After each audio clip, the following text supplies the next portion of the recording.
hail back here. So the attendees will be populated. Yeah. Populating as we speak.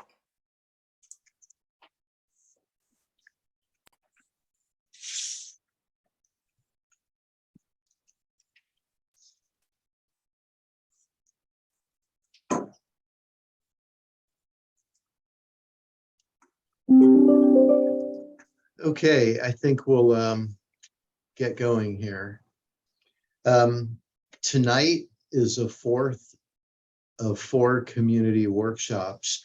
The prior 3 have been live at various locations throughout the district, and this obviously is a Zoom one. As we've done in the prior 3 workshops, we'll provide a fairly detailed presentation and then open it up for questions and answers and just work through really any and all questions that the public may have for us. We're going to be talking about investing in the districts, our operations, the watershed, and all of the complex infrastructure that we have. And this is, I mean, at least personally how I think about it, this is your water district. The owners are our customers. We're caretakers for while we're here. And it just so happens that your water system, the district, happens to be quite old, right? Well over 100 years, and it's showing their age. It's showing its age. So we do need to invest for today and for tomorrow to ensure the long-term reliability and resiliency of this water system, ensure that we can continue to provide the high-quality water that we're so fortunate to have from Mount Tam and the Russian River 24/7, 365 days a year. So with that, I'll turn this over to Brett Uppendahl, our finance director, to lead us through the discussion. Thank you, Ben. I'll go ahead and start sharing my screen here. Hopefully everybody can see that now. As you had mentioned, today is the 4th customer workshop, and the first one we're doing virtual. So I did want to start off today by thanking all the customers that showed up to our in-person workshops over the last few weeks. It was really great to get to meet everyone and to get to actually get back to some of the old ways of meeting in person and talking about things face to face. That was great. I also wanted to start off today again by echoing what Ben said about at the end of this presentation with plenty of time for comments, right? This is not a formal board meeting. We do have more time to just answer other questions that do come our way. And I also wanted to, again, before I begin here, remind the public that we're still at a very preliminary stage of the rate setting process. We made the decision early on this year to go out and engage with the public and solicit feedback before the proposal is final. That way we can incorporate a lot of the comments and feedback we do get before everything is finished. So again, this is preliminary, but we are trying to give all of our customers a good sense of where we think we're going. And so with that, I'll go ahead and start moving here through the slide deck. I think I will. There we go. All right, today we are covering 5 basic topics. And then as I mentioned, we'll have customer question and answers at the end. We'll start off with just a little overview of Marin Water and the services we provide. We'll talk about the rate setting process, discuss some challenges and opportunities, which will be probably the meat of the presentation in the middle there. And then how that translates into what we're thinking about on a preliminary basis for rate plan options and the impacts it may have on our customers. And then we'll wrap up at the end, and as I mentioned, go into customer questions and feedback. So Marin Water, as an overview, and Ben covered some of this here today, but I think, in summary, I think the district has a lot to be proud of, right? We are the oldest running municipal water district in the state, as we were established in 1912, so over 110 years of history here, serving over 190,000 customers each year, and that translates to 8 billion gallons of water. And I think there at the bottom, I would remind our customers and the public that we do not make a profit, right? All the rates that we do take in are all translated into investments into the system and into increased services. And so just as a kind of a context setter there for as we talk about rate increases, all of the funds that we do bring in are invested directly back into the system. And speaking of the system, this gives you a good sense of the infrastructure required to move the water around here and keep our taps running, 24/7, 365. So you can see the miles of watershed, acres of watershed, I should say, treatment plants, reservoirs, pipes, tanks. It's quite a bit, and we do have some slides later in this that this details a little bit more about the level of infrastructure we do maintain on a daily basis and an annual basis. And then how I like to think about it as well is, we have 4 main service areas, meaning 4 divisions of the district here in terms of how we operate. One being our 24/7 water operations, making sure we're treating water and distributing it and testing it for quality. We also have to maintain our watershed, which is our primary source of water. And so that entails wildfire resiliency, forest and creek restorations. And then in terms of our capital projects there, our water system care and improvements, we're always having an eye towards the future, not only repairing and replacing current infrastructure, but also thinking about how we can improve and be more efficient in the future. And then customer service here on the far right-hand side. We do maintain a customer service staff that helps with billing and account assistance and also helps run some of our special programs. So a lot of work it takes here to make sure we're delivering our water to our customers consistently and reliably. Here's a couple pictures that go with those slides. So on the 24/7 operations, you get a sense of the water treatment plants there on the left, how we deploy our mobile generators to make sure we can be reliable at all times of the day, all times of the year. And then when we do have breaks or repairs, we try to get out there quickly to minimize any damage.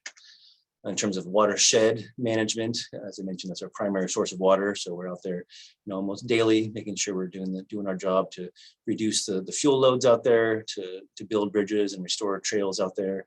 And also that we do our part as a landowner to remove any invasive species that we find on our watershed. Invasive plants, I should say.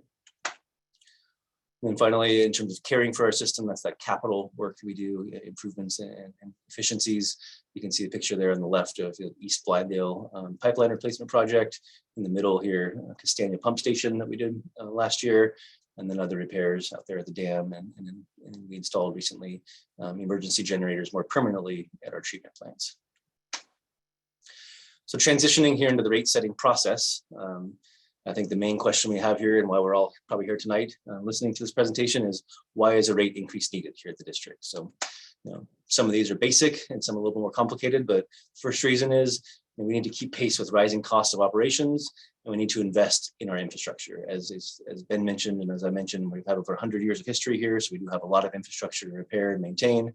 So keeping pace with rising costs there is a challenge in and of itself.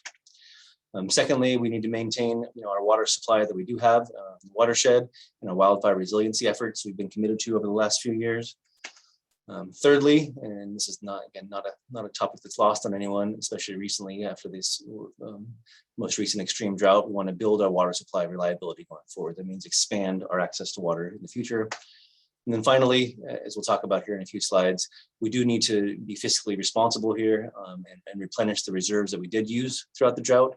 And we'll talk more about that in detail, but we want to make sure that we are fiscally able to handle any challenges that come our way in the future.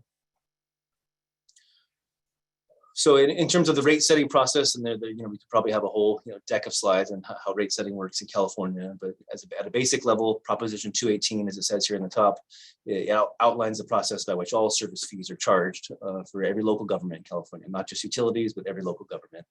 The basic provisions there are that rates cannot exceed the cost of providing service, and that kind of goes with that whole concept of we can't make a profit as a district here.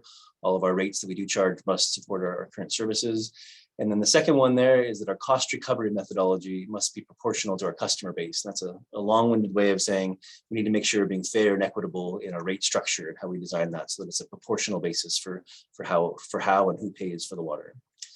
And so breaking into kind of two main areas there. One piece of it is the cost of service analysis, and then that's something I'll talk about here in a few slides. But essentially, we take a look at recent trends and our rate structure, and we make sure that we do know how much it's going to cost us to provide service in the future, and then we also understand what our current rate structure is providing. And then secondly, and not secondly, but in tandem with that, we also maintain our public outreach and engagement efforts. And so that's to make sure that our customers are with us and understand where we're going here and have the opportunity to provide feedback. That takes many forms, board meetings, customer workshops like this, online, social media, and then eventually, as noted on the bottom there, Prop 218 requires that we have a mailed notice and we conduct a public hearing in the spring before finalizing our rates. And the cost of service analysis piece I mentioned there on the left-hand side of the last screen, there's 4 basic steps to that. As I mentioned, number one, we look at our policies and our current rate structure and evaluate how effective those are. Secondly, we look at our demand projections, meaning how much water is needed by the community. Thirdly, and these are the two stages we're in right now, we need to decide how much revenue is required going forward. What do we want to do in the next 4 years here, and how much revenue or how much expense will that cost, and therefore how much revenue do we have to generate to support that? And then finally, how do we spread that? How do we design a rate structure that's fair, proportional, and equitable? And so those are the steps we're currently on. As I mentioned, we're still in the middle of that, and we have a lot of work to do in front of us to finalize those 2 steps. So I'll transition here into challenges and opportunities, and I think every challenge can be an opportunity, probably vice versa. So this is more of kind of the heart of what's really going on here at the district and why we're exploring a rate increase at this time. But before I go too far into that, I think it probably does require a little bit of context, because I'll be throwing around quite a few numbers here and transitioning into kind of what's happened in the past and what we're looking at going forward. So generally speaking, our budget is $116 million if you include capital and operations. We have a 2-year budget cycle that builds upon prior year planning efforts, and I really can't emphasize that enough, is that as a 110-year-old district here, all of our planning efforts, whether it's financial planning in this case or other types of planning efforts, they build upon the past. They build upon the work of prior teams and prior community input, and so we're not starting from scratch here. We're definitely continuing the effort from prior years. In terms of expenditures, 70% is for ongoing operations, just the day-to-day activities we do at the district. 30% is more capital projects and debt service as we plan for the future. And on the revenue side, about half of our revenue comes from variable water sales, meaning changes with consumption levels, and 45% comes from fixed fee service charges, and an additional 5% comes from what we call non-rate revenue, which means it's not paid for on your water bill, but we still charge connection fees, certain permits here at the district, and rents for district property. So that's kind of a high-level picture of the finances.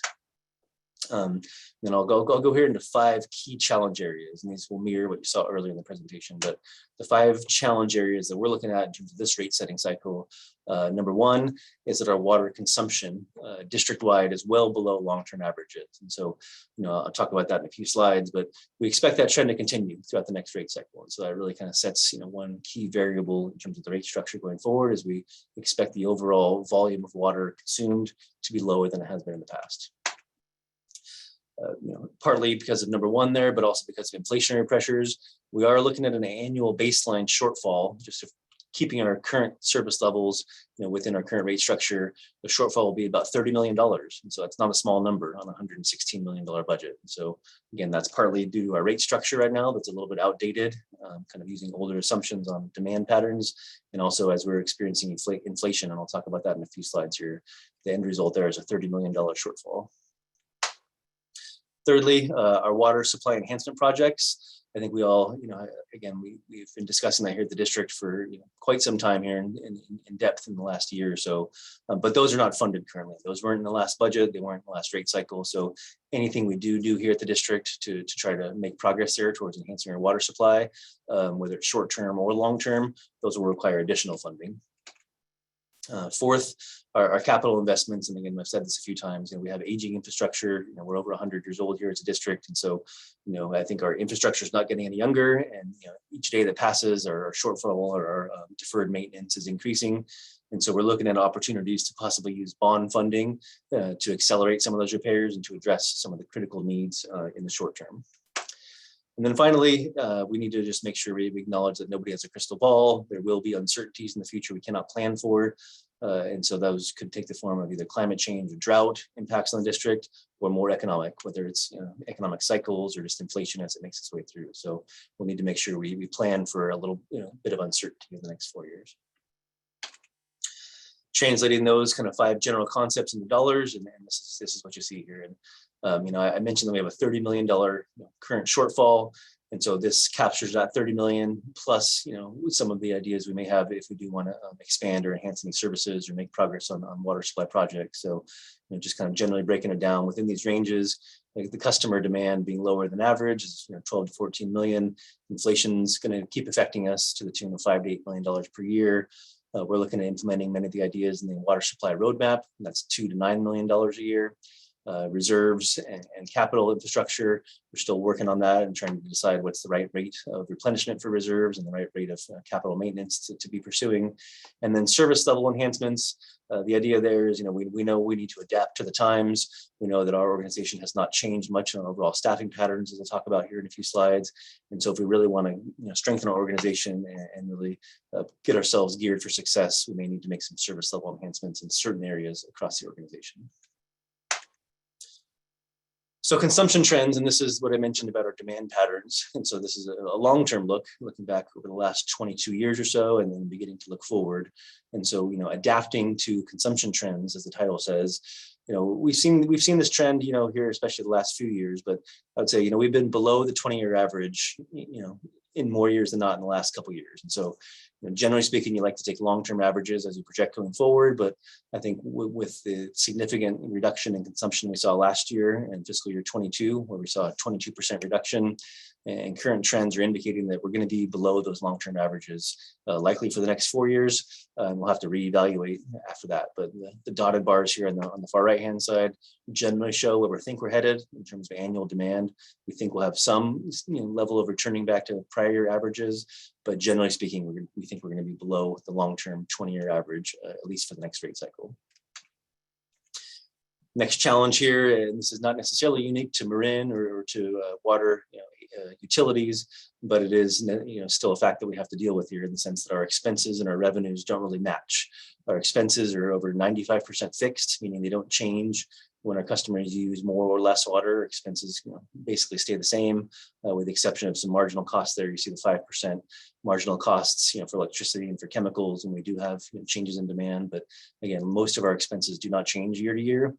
However, on the flip side, for revenues, we're about 50-50 here, as the slide says, 54% variable, 46% fixed. And that means when our customers use less water, we're really losing a lot of revenue, and our expenses stay the same. And so there's a pretty big mismatch there. And as I've said in the past, this equation is not unique to Marin. We can generally handle that if things are, on par with what we expect them to be. But when we have such a huge reduction in consumption, as I showed in the last slide, 22%, that really starts to throw a monkey wrench into the overall financial planning picture there.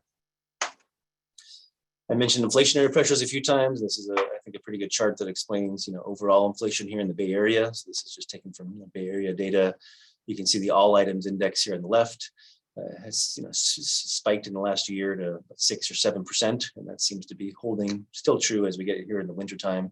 Certainly over 5% and over 3 to 4% we were all used to in the past. Here at the district, we don't buy all items, right? We have a very specific expense portfolio or expense ledger, and so these items I've shown here: fuel and utilities, electricity, and construction costs. Those are much more pertinent to the district, much bigger line items for us. And as you can see, those are well over double digits. And in terms of electricity, we're looking at almost a 20% increase, just in 1 year. You can also look in the past, 2 or 3 years, it's been over that 4 or 5% we may have planned for in the last rate cycle. So we're really seeing the effects of inflation on a broad level here. And then we took a closer look at the district's actual finances as part of the study, and we see even more stark examples of cost drivers and inflation. So one of them being purchased water from Sonoma. They have to also invest in their infrastructure and recover their costs. And so the Sonoma water we import is about 25% or so of our overall water supply, and that 25% is going up 10% per year over the next 4 years is what we expect. Welded steel pipe, obviously a big expense to the district here. Costs for steel pipe have increased 17% per year, each year for the last 3 years. So combined, well over 50% in 3 years. Water meters, again, kind of a basic infrastructure piece for the district here, over 90% increase since 2021. Paving contracts, and this is not a small line item. I think we're about $1.5 million per year as a baseline, and those have more than doubled now. So we're paying more than $3 million a year for paving projects since 2020. And the big driver there, as it's shown in the notes, is the local jurisdictions, meaning the cities and towns here in Marin and the unincorporated area as well. They've changed the requirements for how much pavement we have to put down after we do a repair job. And so in many cases, it's a significant change, and we have to spend a lot more money for every repair job that we do. Insurance premiums, again, we're part of the overall system here in California, and when they look at us, the insurance providers look at us, they look at the fact that our risks are increased for wildfires, We also look across California and they see that litigation has increased in general and the cost of litigation increased. And so they pass those costs on to us to insure our property. And so as a result, our premiums have risen over 50% since 2021. And then finally, run-of-the-mill chemicals that we use for water treatment, those went up over 20% in the last billing cycle. So again, these are just examples of the inflation, but as you can see, these are big items in our budget, and they're also all very large increases, even larger than the chart I showed on the last page.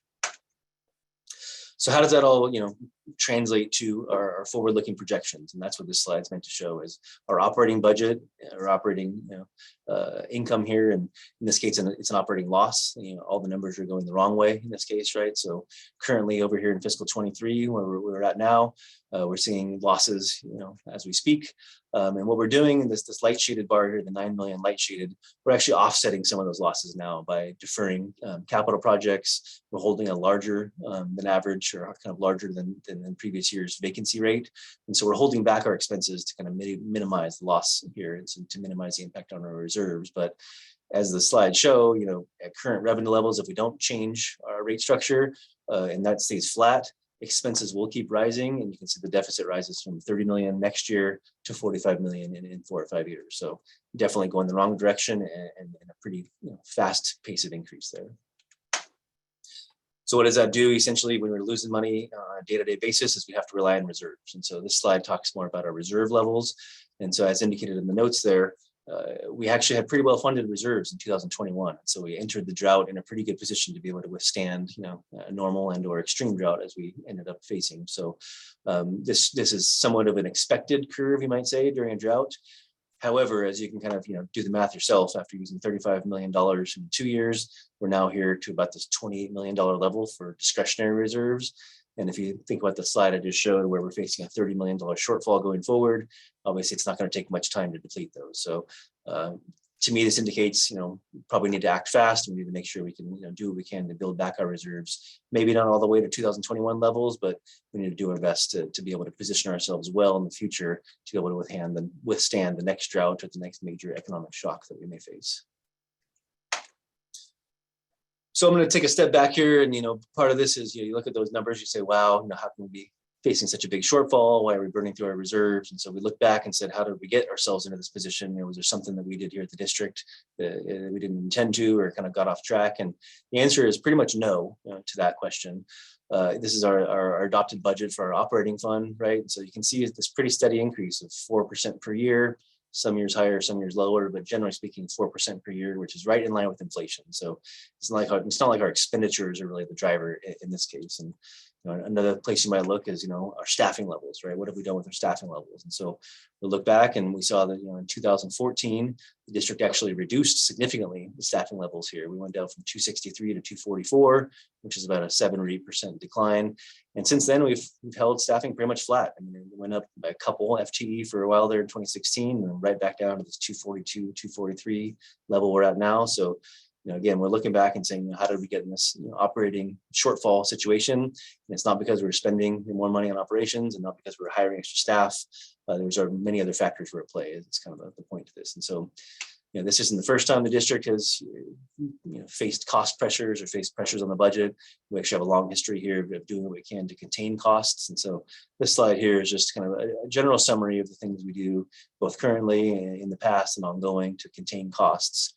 As I mentioned at the top there, we do have a hiring freeze in place for most positions, and that's purely intended to kind of withstand this last few months and the next few months, so that we can mitigate the impact on our reserves. We've pulled back our capital spending, delayed replacing some of our equipment.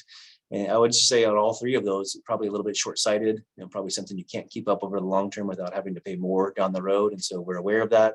But nonetheless, we're trying to do what we can to preserve the reserves that we do have in place. The gray box there, past and ongoing. We refinanced our bonds back in 2020 during favorable market conditions. That actually reduced our annual debt service by about $500,000 a year. So took advantage of a good market then. We're constantly leveraging grant opportunities. So state and federal funding is available for large scale projects. And so we're always keeping our eyes out there, and we have a great staff there, making sure we're applying for any opportunity we can that matches our projects. When we do spend money in capital, we're investing in projects that improve our efficiency and our reliability. And I think I showed two examples earlier of Castagna and our emergency generators. And then during the drought, when many other agencies enacted drought rates and went through that and passed the costs on to the customers, at that time, the district chose to use reserves in lieu of passing on those costs during the customer. So again, a way of containing costs, not to ourselves in this case, but ensuring affordability during a tough time for our customers. And then finally, as I mentioned there, we've held our staffing levels flat since 2013 after a 7% reduction. So we're definitely committed to containing costs here at the district in many ways and over the long term. So what is it then that puts us in this position? And that's what this slide is really kind of here to try to address. And the punchline is in the title there, is that there are many things here in Marin Water, I should say, that make us unique. And so the first part of it is, as a municipal utility here, we're not a business, we're not a government, and we're not a nonprofit. And so I think I've said in the past, we try to take the best from those three sectors. But at the end of the day, as a business, we can't just change prices at a whim. We can't shed lines of unprofitable business. We can't choose our customers. Not being a government means we don't bring in taxes at all. We don't have a discretionary general fund. We can't really have as many choices as to where we spend our money. A lot of that is decided by or for us by Prop 218. And as a nonprofit as well, we can't really choose our mission. We can't, most of our funds are restricted in many ways. So we don't have that flexibility to really go after what we may want to go after, as a district or as a county here. Within California, we face many unique factors, as all agencies do in California. Number one, Prop 218, I mentioned a few times, that really dictates how we go about the rate setting process. And I also mentioned in prior slides that climate change is a risk for all of us, in particular here in Marin for drought and for wildfire. Within Marin County, and this is probably even more impactful than the other ones, but we have three key factors that make us unique here in Marin, many of which are desirable factors and the reason why a lot of us live here, and part of what makes Marin County so special, but not necessarily good for financial efficiency. Number one, their topography. We have more hills here, more communities kind of nestled into the hills, and so that requires more infrastructure to pump that water over those hills. Density-wise, we have a low population density, and so that really reduces our economies of scale in terms of projects that we do. And then slow growth, and that's not unique. They're not a short-term thing here in Marin. It's been a kind of a long-term trend that we grow more slowly than other counties here, especially in the Bay Area. And so the result of that over many years is that we have a smaller population base to share the costs. And then we also get less of a benefit from new connection fees. And so just briefly on that, in the East Bay or in San Francisco or many areas in the Central Valley, as you're seeing expansions and a lot of new development, those come with it connection fees, which can be a significant source of revenue for large capital projects.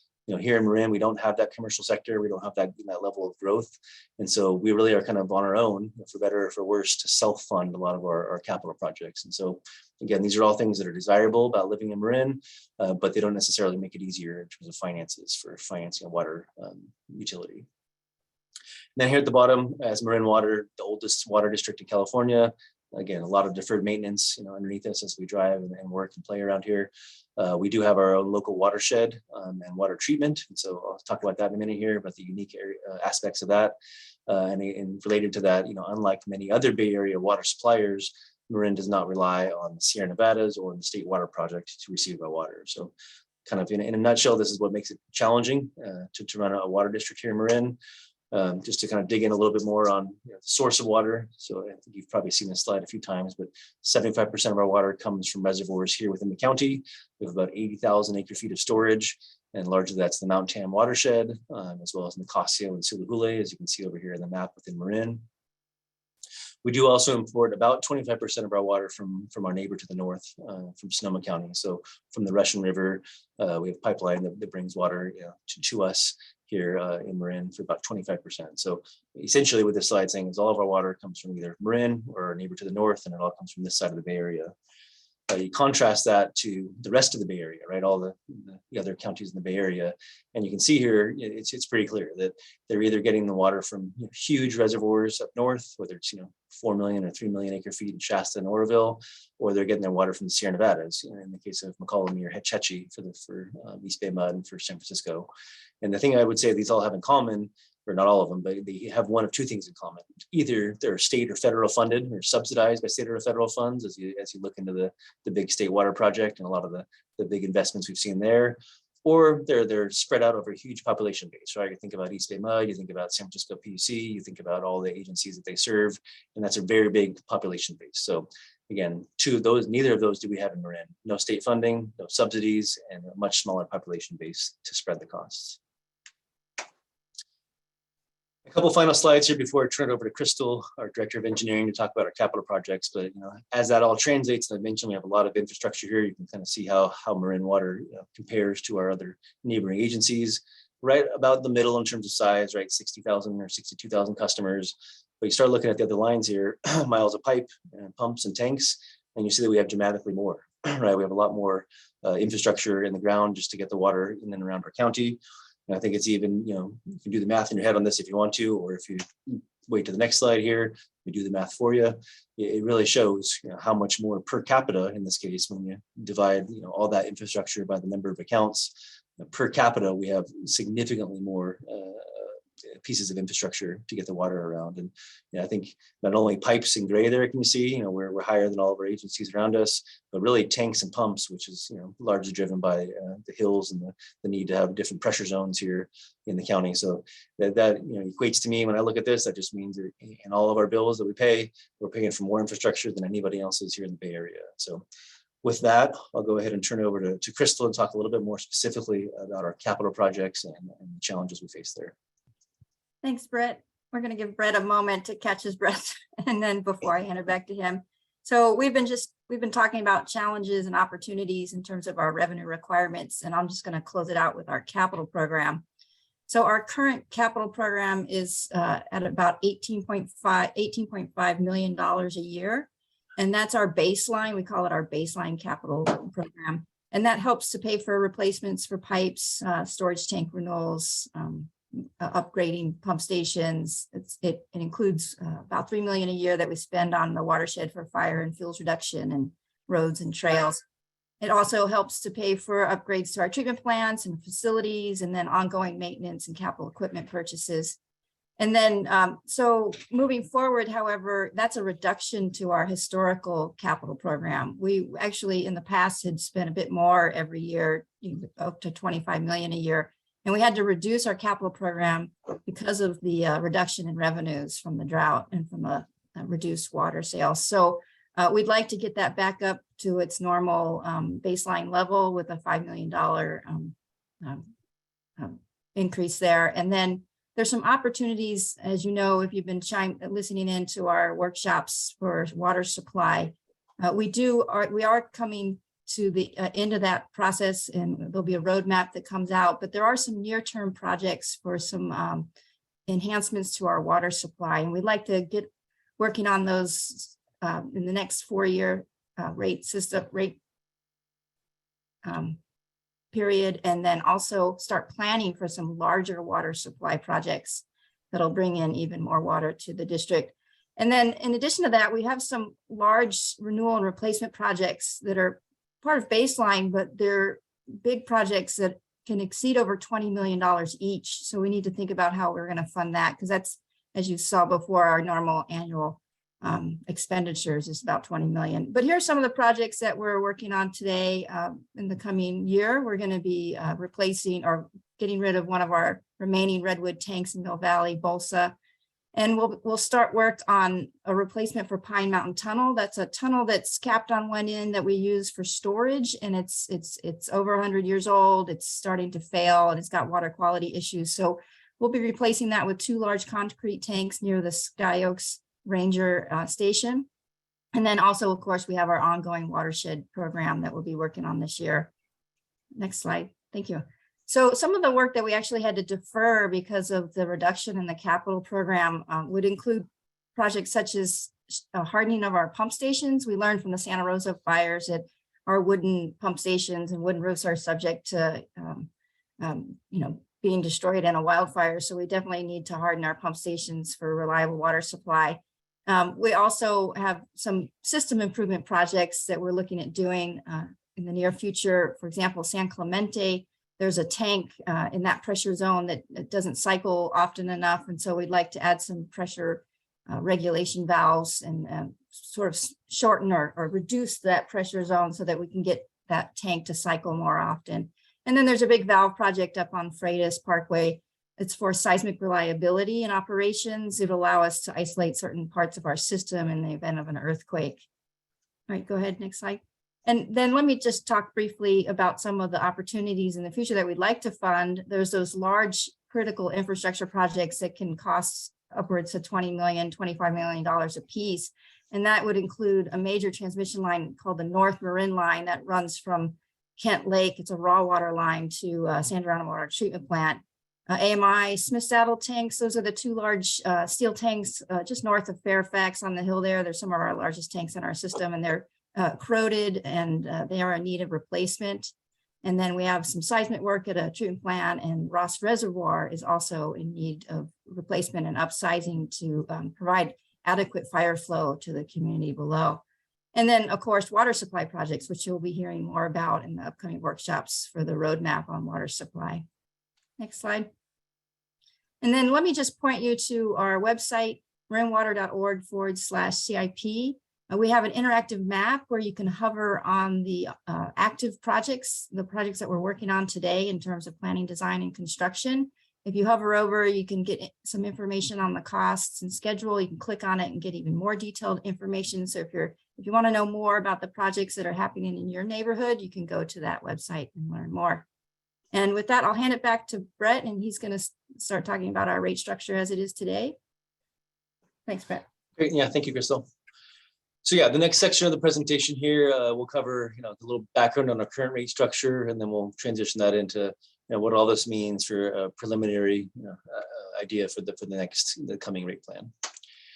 So as I've mentioned a few times here, we're not starting from scratch, right? We have a long history here in Marin. And as we looked at the last 30 years, as the first bullet here says, our bills here in Marin have increased by an average of about 4% per year. And that's very much in line with inflation, which has been about 3% per year during that time. So that may seem like about the right rate. However, you look at what other agencies across the country are doing, and this is a AWWA, or American Water Works Association survey of all water agencies in America. The 20-year period they recently surveyed showed an average rate increase of about 10% per year. And so that basically is about twice the rate of inflation. So comparing that to Marin, and obviously we're not increasing rates here as fast as any other agency or as the average agency across the country. I would say, ideally we want to increase our rates here in a much more consistent and predictable pattern, but that has not been our history, as I'll show you here in the next slide. And then I think as the notes here show, there was a period where we reduced rates by 25% back in '93, and then held rates flat for 11 of the next 14 years. And so easier to see in a chart here. And I've shown this chart a few times, but I think it really does have some good context here for the challenges we face going forward. But you can see that the 25% reduction here in '93, over the next 22-year period, 14 times rates were held flat, right? There was some periods of kind of catch up here in the 2008, 2012 range, and then flat again for a few years. Ultimately, that resulted in the need for the district to have to raise rates pretty significantly back in 2016 and 2019. And I'll show you here in a minute, but that actually was largely driven by fixed fees in those two rate cycles. And I would also point out too that the most recent rate cycle of 2019 included with it an automatic inflation of 4% per year going forward. And the combination of kind of catching up here in these couple of years and also adding that automatic inflationary increase actually helped improve our credit rating. And so Fitch and Moody's both upgraded us during that time based on that rate structure, and that actually eventually led us to be able to save on borrowing costs. If you recall, I mentioned we refinanced our bonds under the good interest rate environment, and we are now saving $500,000 a year, largely due to the fact that we were able to get a credit rating increase after that rate structure is put in place. So speaking of our current rate structure, for those of you that don't know kind of how your bill is calculated, our customers currently pay for water service through a blend of fixed and variable charges. And so for fixed fees, we have 3 different fixed fees, or it's called our base water charge, or kind of the standard meter charge. We also have a watershed management fee and a capital maintenance fee. Variable charges, meaning they change with how much water you use on a monthly basis. We have what's called a tiered rate structure. And what that really means is that as you use more water, you may move into the next tier higher. And as you get there, you pay a higher unit price within each tier. Typically, those tiers begin for single-family residential customers at 21 CCFs. And then we also have a provision now in our rate cycle, in our rate process, or rate structure, I should say, where residential customers receive additional units of water in lower tiers for the summer months. And that's a long way of saying we give additional low-cost water in the summer. We call that our seasonal allocation or our summer allocation. And I would just say, while I'm on that, that's a very unique to Marin. No other agencies do that. Both, having a tier so high on 21 CCFs and also giving additional units in the summer. Those are very much unique to Marin. I will also point out here that our commercial and institutional customers have a different structure. And primarily what I'm saying there is their tier breaks are different. They're not quite so uniform as they are on the residential side, because we have a wide variety of usage patterns within our commercial and industrial customer bases. And so those are tied to the percentage of their baseline units, and not so much just a number like a 21 CCF number. Also, our rate structure, I think it's important to point out, we have affordability provisions within our rate structure, right? We offer multiple customer discount programs, and our customer discount programs, especially the one for low income families, is much more generous and much more robust than our comparable agencies. And I'll talk about that here in a few slides as well. So what does that all mean for kind of your typical or your median single family customer? And I would say we're focusing on that here today because that is about 65 or 70% of our customer base. So the median single family residential customer uses about 5.5 CCFs or 4,000 gallons a month. Their variable water charge based on that is about $26. Here's the three fixed fees you can see: base water charge, watershed management fee, and capital maintenance fee. Those don't change monthly. Those are the same price each month, and you add them all together, and the average or the median single family residential customer pays $69 a month. As noted here in the bottom, we issue bills for most customers on a bi-monthly basis. And so when you see your bill, it'll be about twice this, but in order to kind of compare it to other agencies, in order to get a sense for how it relates to other bills you may have each month, we translated it to a monthly number here, again, just to make it a little bit more understandable. I've mentioned in the last couple of slides that fixed fees have increased significantly in the last couple of rate cycles, and I think this slide shows it here. So this is the percent of a typical single family residential customer, the percent of your bill that's a fixed fee in terms of fixed versus variable, right? So in 2015, before that rate cycle, the fixed fee percentage was about 33% or a third of your bill. After the rate cycle that was implemented for 2016, the fixed fee percent increased to about half of your bill. And then with the adoption of the capital maintenance fee in 2019, the overall fixed fees went up, and then that became about 2/3 or 63% of the overall bill. And what I would also say here is that's a little bit on the high end, if not the highest, in terms of percent of the bill when we look at other agencies. So we know that Marin is on the high end of that scale. And so as I'll talk about later, those are things we're exploring and thinking about for how we might change that or affect that going forward.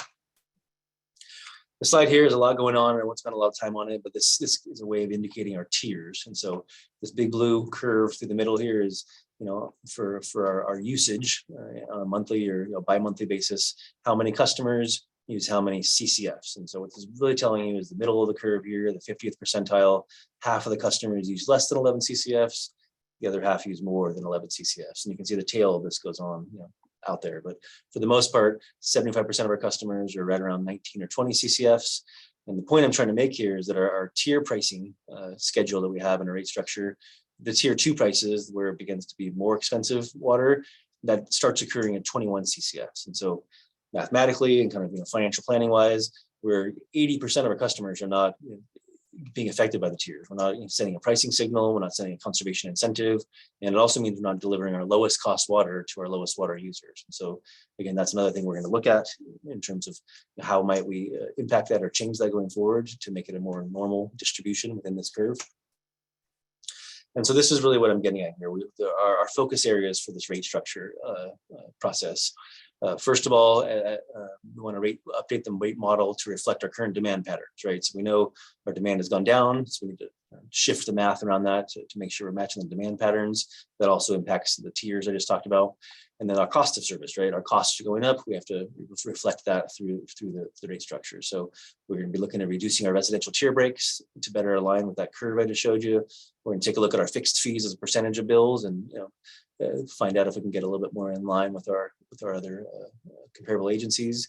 And then, but by definition, that means if we're going to have to increase the overall revenue requirement here and start investing in our system more, most of the increase is going to be on volumetric charges, meaning that it's going to go on the variable side of the bill for our customers. We also want to simplify the rate structure. We want to make sure customers are able to understand their bill. We want to make sure customers have a greater control of their monthly bill, and that speaks to the fixed and variable mix. We also want to make sure our billing system and our rate structure encourages conservation, right? So kind of think of that longer term lens and really trying to do what we can to encourage conservation through our rate structure. And then part of that is we want to eliminate seasonal tiers for residential customers, as it's, again, something only Marin does as far as we can tell, and doesn't necessarily tie to any of the kind of the policy priorities here within the district. Finally, we want to apply a long-term lens, right? Again, this is all kind of incremental change built on the system we already have. So we'd like to make incremental approaches where we can. And we also want to have this long-term goal of stable, predictable future rate increases. Both for us as a district, we want to make sure we can plan appropriately. And then for our customers, we want to make sure that there's no surprises and that you really have a chance to adjust your budgets and plan your budgets around what you know is happening rather than these big kind of changes and whipsaws within our rate cycle. Okay, so opportunities here. The first opportunity we have, and frankly, it's a very big one, is within the revenue requirement, within trying to decide how much revenue we need here. Baseline, right? How do we get back to baseline? How do we just provide the funding that it's needed to restore our core service levels, right? You heard me mention we're really holding too many vacancies in staffing. We're pulling back on our capital expenses, pulling back on our equipment purchases. So in order to get back to the baseline, that we have an opportunity there to increase rates to get back to our baseline to fund our core services. And so, again, I've said this a few times, but our current rate structure does not provide sufficient funding for our existing services. We're losing about $1 million per month because of our demand patterns. We're seeing inflation start to make its way through almost every part of our expense portfolio. And then we want to be able to actually fill the positions we have on the books so we can do the work that we've all planned to do and continue the progress that we've made here in the past. By restoring our baseline level of services, we also have an opportunity to restore our capital program, right? We can go back to all the projects we had slated to move forward on and really make sure we spend the money and the time we need on system improvements and efficiencies so that when we look back years from now, we want to just, replace pipes and replace pumps. We're actually getting better at what we do, right? And then financial commitments. This speaks more to reserves, in terms of best practices for our planning. And also, we have used debt in the past, and so our bondholders actually require when we take out debt that we not only hold enough in reserves to be able to pay the debt payments, but also it's called debt service coverage. They require that we bring in enough money where we're not down to our last dollar to pay our bondholders. So they want to see that we're actually making a little bit more revenue per year than is required. That way, they can be assured that they'll be getting their bond payments, right? The second level of kind of decisions for us to make here at the district in terms of revenue requirements is enhancements, right? So if we want to do more than just get back to where we were 4 years ago or 2 years ago, if we want to actually move the district forward, we do have an opportunity to strengthen the organization. And that's shown in these 3 bullets here. First of all, water supply projects. Those weren't in the last rate cycle, not in the current budget. But we think in terms of an initial step, towards that, about $2 to $9 million per year will be needed for short-term projects and for continue that longer-term planning process. And then kind of the engineering pre-design, a lot of that scoping work, secret type documents, that kind of stuff. So about $2 to $9 million to fund those projects. Crystal mentioned we have quite a few critical infrastructure needs, and so those are really core projects. They're in the middle of our system and serve many areas. Notice the price tags on these. They're all more than our annual capital, or most of these are more than our annual capital program, right? Smith Saddle, Pine Mountain, North Marin, even AMI, those would be an entire year of capital funding because we have about a $20 million capital budget. So these are larger than we can probably fund in terms of with cash. And so that's why we're looking at potentially using bond funding to help make progress on these really critical projects. And then finally, service level enhancements, and these are more targeted, throughout the organization. But we do know that we want to continue our commitment towards watershed protection and wildfire resiliency, as well as forest and creek restoration. And then there's ways that we can be more efficient here within the organization. There's a requirement, or not a requirement. Many times you have to actually invest to get to that efficiency level. And then also, the world around us is changing. There's new regulations, there's new best practices, there's better ways to run the business than we do now. So in order to adopt and kind of adapt to industry best practices, you may remember the slide I showed earlier about staffing levels have been flat for 7 or 8 years. there's things we can do, by adding in targeted areas to really improve the efficiency and the services we provide here at the district. So opportunities are definitely there. Okay, so what does that all mean? This is kind of towards the end of the presentation here. What does that mean for a typical customer? And so there's a lot in this slide. I'll take a few minutes to kind of unpack it. And again, this is very preliminary. We're still, we still have a lot of work to do before we can finalize these numbers. But generally speaking, we wanted to give our customers a sense for where we're going. And so there's three bars here. The one on the left is the 25th percentile of our residential customers, meaning low water users, or something around that, 5 or 6 CCFs on a billing cycle. And then we have our median water use, which is that typical bill that I showed earlier, and that's right around 11 CCFs on a billing cycle. And then over here on the right-hand side, we have our higher water users, and that's the 75th percentile. It's not the highest water user, but kind of that 75th percentile. That's right around 20 CCFs or so. And so you can see that the dark blue here, as it aligns up here, our current monthly costs, when you translate it all monthly, about $57 for a low water user, $69 for a median water user, and $88 for a higher water user. What these bars here indicate is, for us to get back to baseline, and that's that whole idea of just, funding what we currently have on the books, restoring our current service levels, restoring our capital funding levels, what would it mean to an average customer? And so you can see here it'd be about $3 of an increase per month for a low water user, about $10 of an increase per month on a higher, or I should say a medium water user. And the higher water users in the district, it's probably going to be about $24 a month just to get back to baseline.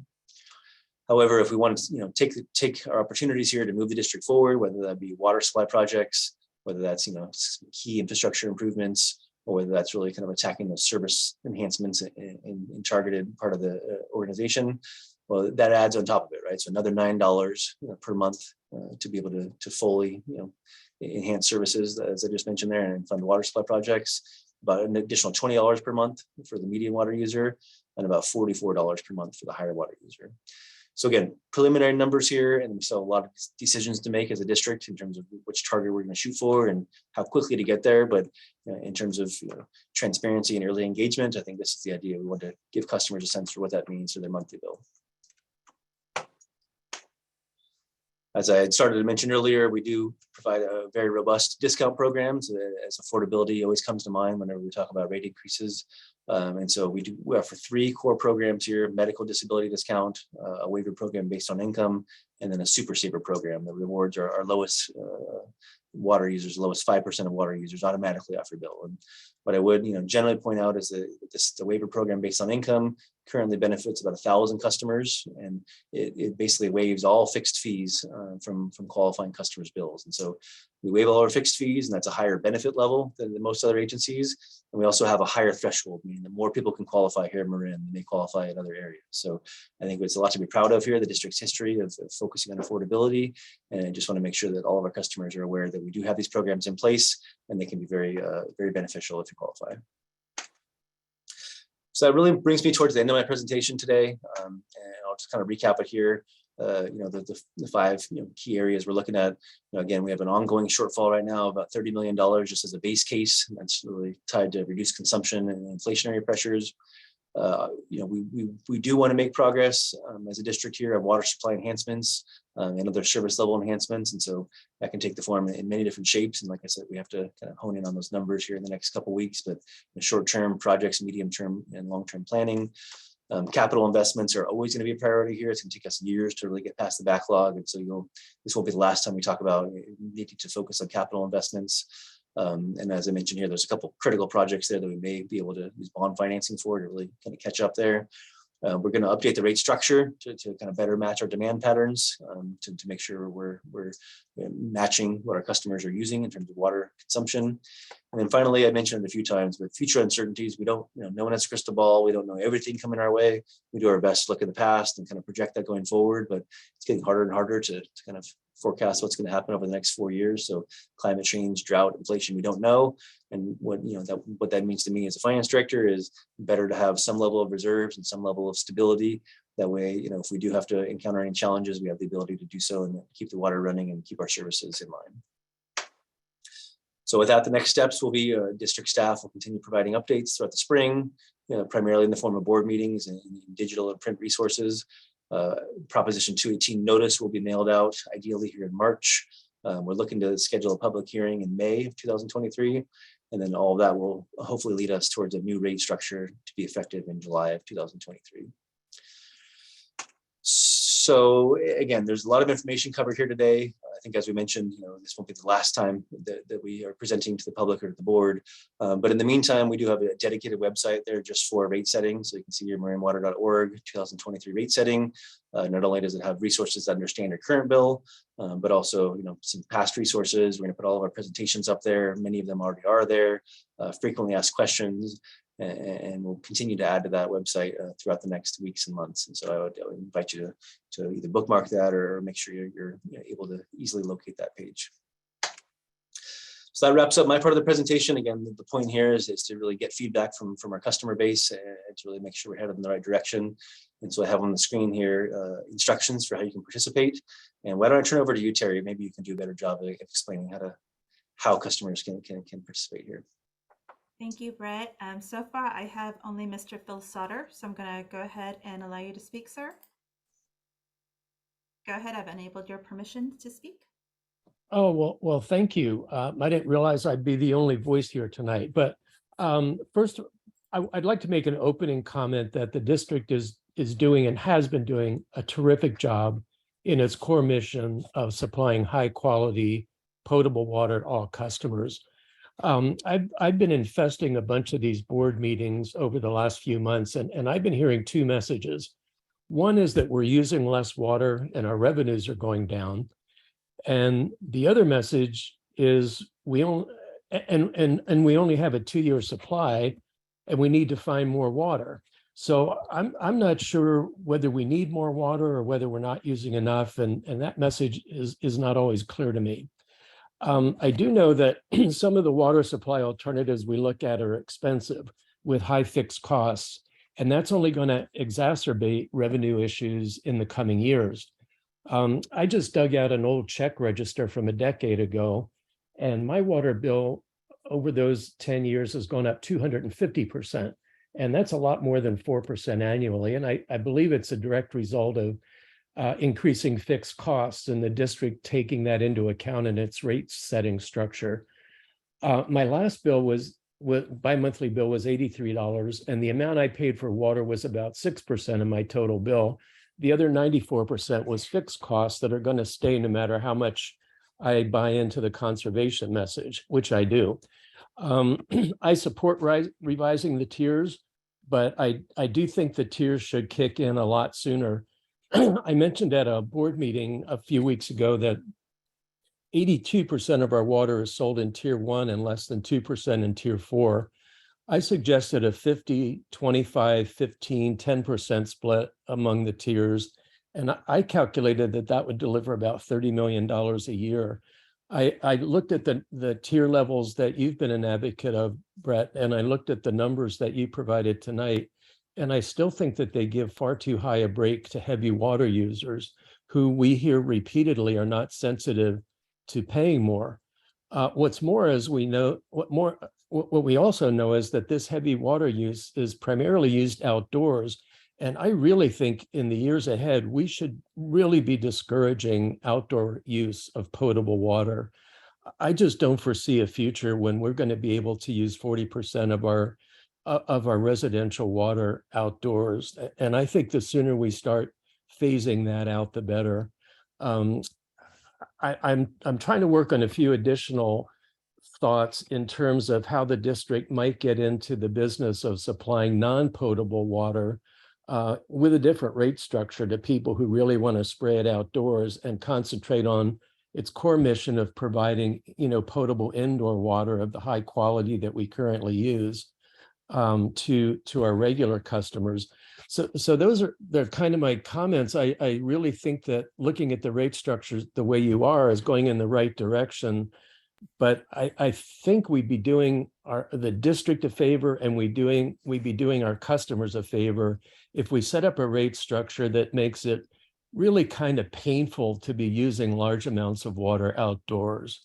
I think coming up with a program where our rates favored the idea of getting by on what we have in the watershed for our basic indoor and drinking water use and going to non-watershed sources of supply for our outdoor water use would be a good thing to do. And I don't think it's too early to start thinking in that direction. Thank you. Thanks, Mr. Sauter. We do have 3 more speakers. I'm going to put them in order. Ron Thiessen, Felicia, and then Milo Schaff or Schaaf. Sorry if I mispronounce your name. So Mr. Thiessen. Yes, thank you. I enjoyed the presentation, brought back a lot of memories from decades gone by. I did have a problem with using, and I think overusing the term about being an aging system, because the only reason currently you have an aging system is because the amount of capital that needs to be put into the system to keep it what I would call just mature is not getting there.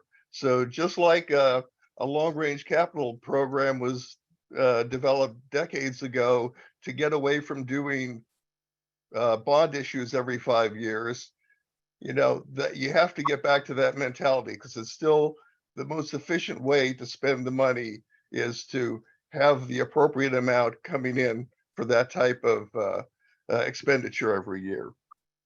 And you do have the improvements, and obviously with those you have to look at, does the bond measure make sense? Are there any state or federal dollars we can use, etc.?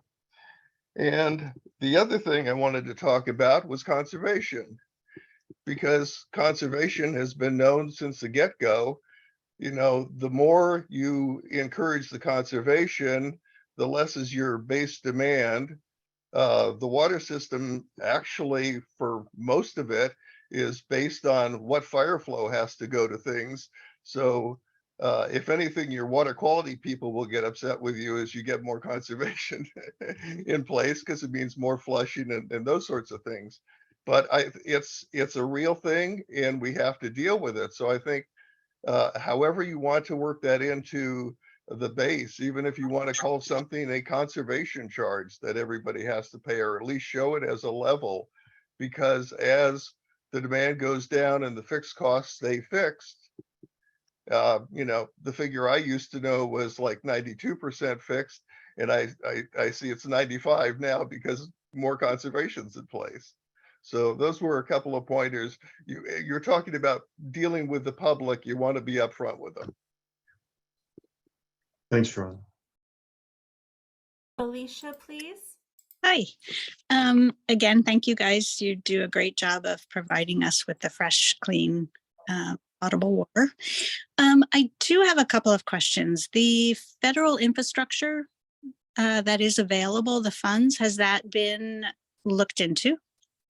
Even though we're a small water service. There seems to be a lot of discussion over the last hour of deferred maintenance. And in the 30 plus years I've lived in San Rafael, I'm just wondering why there is so much deferred maintenance. Can our existing storage the reservoirs be made deeper or wider? To me, when we were in this extreme drought, it would have been the perfect time to do that, as we didn't have to move the water around. Is that an option? And then I also think that excessive water users should be charged a lot more.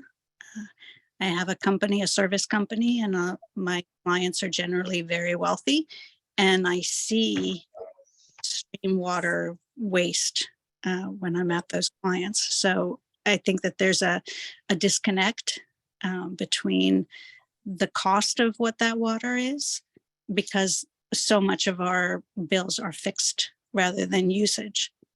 So I think there needs to be, and to be honest, if we are looking at future droughts, a cutoff. If you use a amount over, your water will be cut, not just fined, but that your water will be cut off if you basically waste a ridiculous amount of water. Can we be recycling? I keep coming back to that in my mind. can we be recycling water that's either going for landscaping in a more productive way or other uses of our fresh water? Thank you again. Okay, why don't I take a cut at the questions? You asked about grants. We are very, very active with many recent grant awards and a whole number in development or that we've applied for. There is, as you noted, quite a bit of federal dollars that haven't been here in the kind of recent past, as well as state. So we're very active and we've been quite successful over the last couple of years, certainly relative to our history, but just generally for our size. I think we're really doing well and we continue to the level of activity on that. You asked, why do we have so much deferred maintenance? I mean, I think that's certainly a fair question. I think the answer is complicated. You know, this district was formed by putting together a number of small private water companies that had been here a long time and probably had deferred maintenance back 100 years ago. So we probably inherited quite a bit. The other piece, it's challenging. It's not an excuse. I haven't been here 100 years as that infrastructure deficit built up, but I do see the scorecards on transportation infrastructure, utility infrastructure, and it's almost a societal challenge we have of having the discipline to invest appropriate in the future. And it seems there's so many pressures today.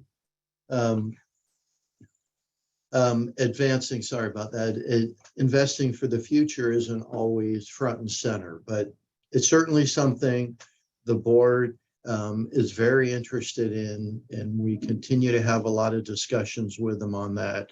And they're very engaged and committed to work to catch up. That's going to take some time, but there is a lot of discussion and a lot of interest around that.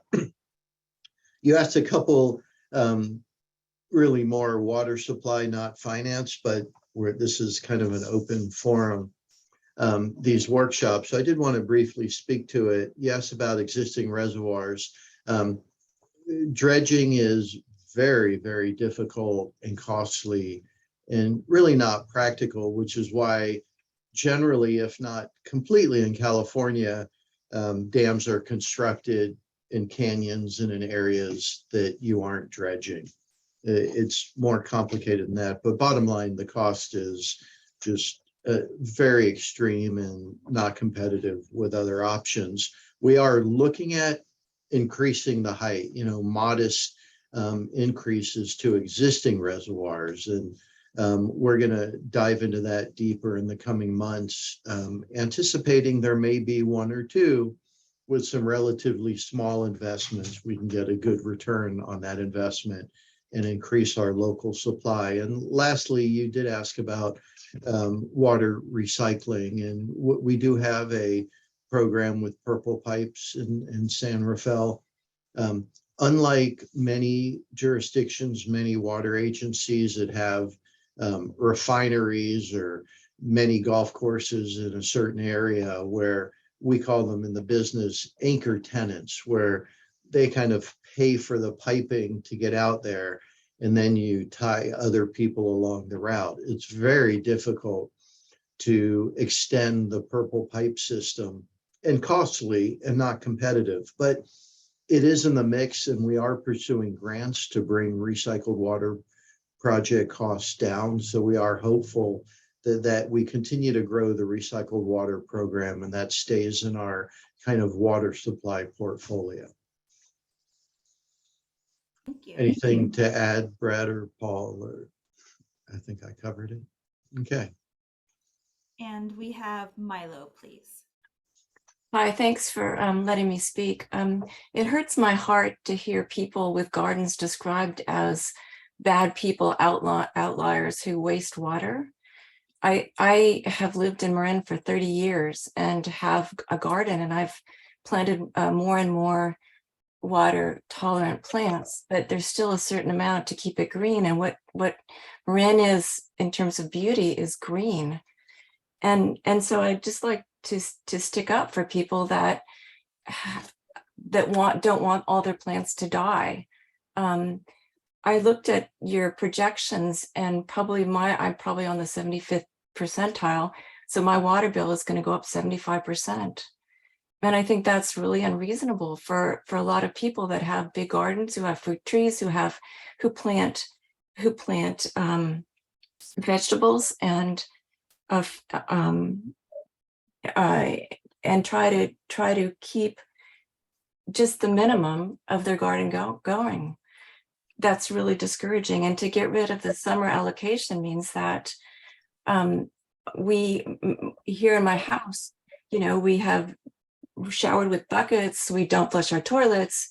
And then when we use more water in the summer to keep things, slightly green, we're going to pay 77% more. I think you need to really move forward on the recycling end.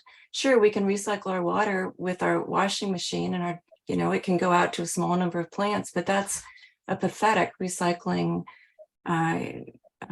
opportunity option that we're given. We need to have houses recycle the water and have that be legal, which it isn't. So I also think that, have you looked at charging businesses more for water? Because that must be a huge other place for you to get more funding. So thanks for letting me speak. I'll just briefly respond on the kind of the gray water, the water recycling at the level in homes and residences. And you mentioned there's legal issues. We are planning to really kind of aggressively go after kind of an expanded gray water program, including bringing in the health department and other regulators to work with them and with community members to shape a program that's safe, but also allows us to advance further in gray water programs than what we're doing now. So that's going to be one of our key initiatives. And thank you for bringing that up. We have two more speakers, John and then Tom Boss. Go ahead, John. Thank you for taking my question. The MMWD charges are already very unaffordable.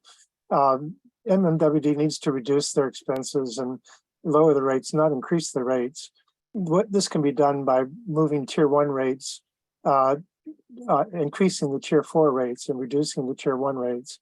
And the other thing is that tier 4 rates should be used to subsidize the recycling of gray water for outdoor irrigation. There's really I don't think there's any excuse for using potable water for irrigating outside.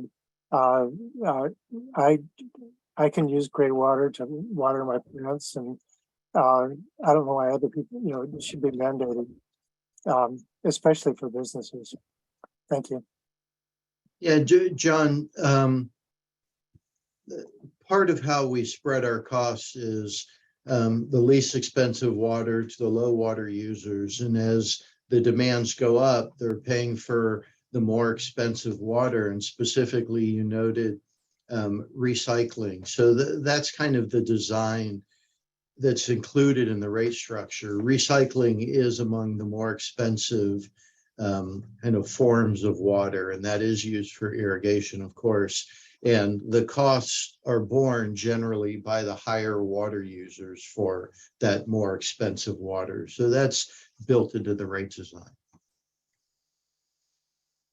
Mr. Tom Boss, please. Yeah, good evening. Thank you for this presentation. And I think you pointed out that, we really need to step up our funding of this 100-plus-year-old watershed. Water district, excuse me. I bought a 12-pack of bubbly water today. It was $6. I do it a couple times a week. doing the quick math, I spend about $50 a month on drinking water. So, and at the same time, I've always been surprised at my water district bill, which is usually under $100, where my phone bill is over well over $100 a month. My PG&E bill, $200 to $300. Cable and internet, something somewhat essential. Probably not as essential as water, but easily $150+. So I think it's time to that we got to step up and pay a little more to maintain this wonderful asset we have in our community, not just the water, the drinking water that I need for my coffee every morning, as well as showering and my garden. But yeah, I just think that we need to support whatever it takes to keep things, keep the water flowing. I do think, you should consider, and I think you already have programs for low income folks and seniors. And somebody mentioned gardens. Maybe there can be, depending on the type of gardening people are doing, maybe there can be some subsidies, but I think you're doing the right thing. And I just wanted to voice my support. Okay, I don't see any more hands up. I did want to, there was a comment on why doesn't the district reduce costs? And it's a fair question. This district happens to be a very lean in terms of staffing and overall resources. As part of this, over the last year or two, when we have this financial strain that Brett walked through, due to a lot of reasons, right? Inflation, the decrease in demand, and other factors. We held positions, and each and every one of them impacted the organization in different ways, but not insignificant ways, actually fairly significant. So it's just not a sustainable practice at this point, how we're resourced to cut staff. And again, this is your water district. I mean, if it were, I would just say you don't want us to, based on what I know and what it takes to deliver the water today and tomorrow, the high quality, the testing, all the, being prepared for emergencies, repairing the system, all the work on the watershed. That said, we do have a number of initiatives kind of as part of our routine continuous improvement, looking at how to be more efficient and effective. A small example is we're piloting closing our customer service center, our office, on Fridays, that potentially will free up a resource, a staff need. So what we do look at those, we're looking in all areas of the organization on ways we can work smarter and be more effective and more efficient within service levels that are demanded, understandably, by our customers and expected. So this is a complex issue. I was talking to see if, in part, to see if anyone else wanted to ask a question, but I'm not seeing hands. So I just wanted to reflect on that, and that, this process continues. I do hope in the next few weeks we do converge where we're going, and we'll be able to announce that and get out 218 notices. Oh, good. We do have one more comment. Larry? Yes, let me unmute him. Go ahead, Mr. Minikes. Yeah, I'll be brief. And I just want to second what Tom Boss had to say, that the funding that we ratepayers put into this pays dividends back to us. It's not just paying more for water like we do for AT&T and for cable. That money's gone. That money leaves the community. This money stays within the community, is reinvested into our watershed and into our infrastructure. And I really appreciate all the work that has been going on this week to bring this to the public's attention. And with that, thank you. Okay, with that, I don't see any other questions. I want to thank everyone for taking the time to attend. Everyone's busy, and this is an evening that you've dedicated to attend. So we really appreciate it, and we appreciate all the comments.